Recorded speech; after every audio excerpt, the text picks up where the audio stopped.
Have you ever noticed how some global brands just seem to really click in a market that's totally different from where they started? Yeah, for sure. Like you see it and think, huh, that's interesting. I wonder why that worked out so well. Yeah, totally. I was reading something recently about this American warehouse store and how it's doing in Taiwan. Okay. And it's not just doing well, it's like blowing the roof off. Oh, wow. Some of the locations in Taiwan are bringing in more sales than huge stores here in the U.S. Really? That's It's amazing. pretty wild, right? Yeah. Like the one in Taichung, for a while, it actually had more members than any other store in the whole world. Wow. And it still usually ranks right up there at the top for total sales, only behind one store in Seoul, I think. Huh. Then you have the Neihu and Zhonghe stores. Those are always in the top 10 globally, too. I mean, Taiwan's not that big of a place, right? Yeah. So to have that kind of impact on a global brand, Right. it's pretty incredible. Exactly. It's more than just a place to get cheap stuff. It's become like a cultural thing over there. Interesting. So that's what we're diving into today. Like, what makes this store so special in Taiwan? Yeah. Why has it become such a big part of life there? Right. And while we're at it, we'll sprinkle in some English vocabulary related to shopping, stuff that comes up naturally as we're talking. Sounds good. So I guess first, we got to remember that this brand, it's mainly an American thing, right? Yeah, most of their stores and most of their customers are in North America. So it makes it even crazier Yeah. that Taiwan is such a standout market for them. For sure. Like they must be doing something really right over there. Yeah, it makes you wonder what's going on. What are they doing differently? Well, let's start with the shopping carts. Okay. They're famous for being huge, right? Oh, yeah, you can fit so much in those things. And apparently, people in Taiwan are filling them up with things like those big boxes of Kirkland signature muffins. Oh, yeah, those muffins are pretty legendary. I can totally see families grabbing those for breakfast or snacks. When you buy a bunch of something like that, it's called buying in bulk. Bulk, right. And a lot of times, if you buy in bulk, you save money overall because you're getting more for your money. That's one of the big appeals of warehouse stores, right? Totally. It's not just about the bulk deals, though. Right. They also seem to understand that what works in one place might not work everywhere else. Yeah, adapting to local tastes is super important. Exactly. A good example of that is their food court. They have this seafood pizza in Taiwan. Oh, interesting. You won't find that at most of their stores around the world. Really? I think it's because people in Taiwan just love seafood. Yeah, seafood is really popular there. Makes sense, right? It shows they're actually thinking about the local market and not just assuming everyone wants the same stuff. For sure. Localization is key. Another interesting example is the bulgogi beef bake. Bulgogi beef bake. What's that? It's Korean-style beef in this, crispy pastry thing. Oh, that sounds pretty good. I know, right? I haven't seen that at my local store. Yeah, it's another one of those items you only find in certain markets. Speaking of the food court, that's where you go to get, food. Okay, so like a little restaurant inside the store. Yeah, exactly. They have prepared meals and stuff that you can eat there or take home, Gotcha. like pizza and hot dogs and stuff like that. That makes sense. So they're doing a good job with the local food, but they're not forgetting about the drinks either. Okay, what do they have? Taiwan beer and Cavalon whiskey are super popular there. Oh, yeah, I've heard of Cavalon whiskey. It's supposed to be really good. It is. And it's made in Taiwan. So it's not just about them bringing in things from other countries, what we call imported goods. Imported, right. They're also highlighting local products, which I think is pretty cool. Yeah, it shows they're paying attention to what people in Taiwan want. Totally. They're selling these local favorites in bulk, too, which I'm sure is a hit with both locals and tourists. Definitely. You can pick up some authentic Taiwanese drinks while you're stocking up on everything else. Exactly. It seems like they're striking a good balance, offering global products, but also really embracing the local favorites. I think that's a big part of why they're so successful in Taiwan. I agree.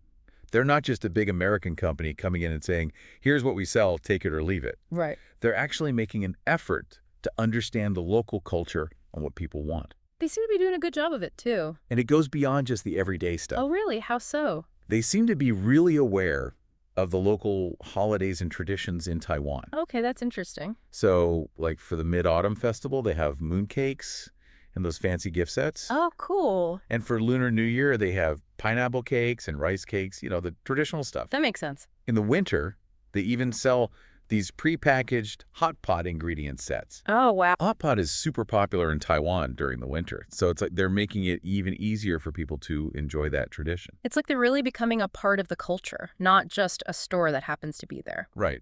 It makes them feel more like a part of the community. Yeah, for sure. It's not just American holidays they're thinking about. They're Mm. actually participating in Taiwanese traditions. It's smart business, but it also feels more authentic. Totally. And they even have those little local snacks like taro chips and lychee juice. Oh, yeah, those are good. So it's like they're going the extra mile to really connect with the local customers. Yeah, it's the little things that add up. Exactly. Okay, so we mentioned earlier that going to this warehouse store on the weekend in Taiwan is kind of a big deal. Yeah, I've heard the crowds can be pretty intense. It's not just a quick in and out shopping trip. Okay, so what's it like? Picture this.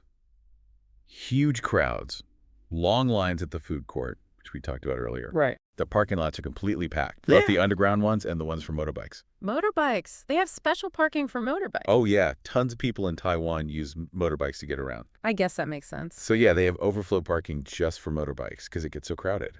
Wow, that's a lot of people. I know, right? But it seems like people don't mind. It's like it's just part of the experience. Like a weekend ritual or something. Yeah, exactly. Like time to load up the family and head to the warehouse store. Everyone grab a cart. Exactly. And it's not just the clouds that are interesting. There are some unique Taiwanese shopping habits you see there, too. Oh, like what? It's pretty common for families to go in together with relatives or neighbors and split the bulk items they buy, Oh, that's smart. especially for smaller families who maybe don't need a 50-pack of toilet paper. Right, that would last them forever. Exactly. So it's a way to make bulk buying work for everyone. It's kind of a communal thing, which is cool. Yeah, I thought so too. And they tend to really go for practical stuff. What do you mean? Things like air purifiers, health supplements, rice cookers, things you use every day. Oh, okay. Like, it's less about impulse buys and more about getting the things you need to make life easier. That makes sense. Yeah. And then there's the social aspect. Okay. People go in groups, they talk about deals, they recommend products to each other. So it's like a social outing as much as a shopping trip. Exactly. It's like a place to hang out with friends and family while also stocking up on stuff. That's pretty cool. I know, right? It's definitely more than just a store in Taiwan.